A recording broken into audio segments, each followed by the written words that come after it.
Hi everyone, ನಮಸ್ತೆ. ಇವತ್ತು nail ಎಕ್ಸ್ಟೆನ್ಷನ್ನಿಗೆ ಅಂತ ನಾನು ಸಲೂನ್ ಆ್ಯಂಡ್ ಸ್ಪಾಗೆ ಬಂದಿದ್ದೀನಿ. ಲ್ಯೂಮಿನಸ್ ಸಲೂನ್ ಆ್ಯಂಡ್ ಸ್ಪಾಗೆ. ಇವ್ರ ಸರ್ವಿಸಸ್ಸು ನನಗೆ ತುಂಬ ಇಷ್ಟ ಆಯಿತು. ನೇಲ್ ಎಕ್ಸ್ಟೆನ್ಷನ್ ಮಾಡಿಸ್ಕೋಬೇಕು ಅಂತ ನನಗೆ ತುಂಬ ದಿನದಿಂದ ಆಸೆ ಇತ್ತು, ಬಟ್ ಪಾಸಿಬಲ್ ಆಗಿರಲಿಲ್ಲ.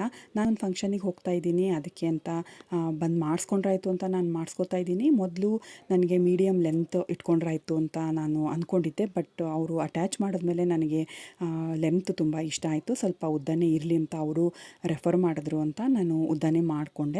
ಆಮೇಲೆ ನೇಲ್ ಪಾಲಿಶು ನಾನೊಂದು ಸ್ವಲ್ಪ ಡಾರ್ಕನ್ನೇ ಪ್ರಿಫರ್ ಮಾಡಿದೆ. ಅವತ್ತು ಫಂಕ್ಷನ್ ಇರೋದ್ರಿಂದ ಸ್ವಲ್ಪ ಡಾರ್ಕ್ ಇರಲಿ ಅಂತ ಅವರು ಹೇಳಿದ್ರು. ಅದಾದಮೇಲೆ ಸ್ವಲ್ಪ ಗ್ಲಿಟ್ರು, ಒಂದು ಫಿಂಗರ್ಗೆ ಗ್ಲಿಟರ್ನು ಅವರು ಮಾಡಿಕೊಟ್ರು. ಸೊ ಫೈನಲ್ ಲುಕ್ಕು ನಂದು ತುಂಬ ಚೆನ್ನಾಗಿ ಬಂತು ಅವತ್ತು. ಆ್ಯಂಡ್ ನೇಲ್ ಆರ್ಟು ಇದೆ, ಮತ್ತು ಪರ್ ಫಿಂಗರ್ 30 ರುಪೀಸ್ ಏನೋ ಚಾರ್ಜ್ ಮಾಡ್ತೀವಿ ಅಂತಲೂ ಹೇಳ್ತಾಯಿದ್ರು.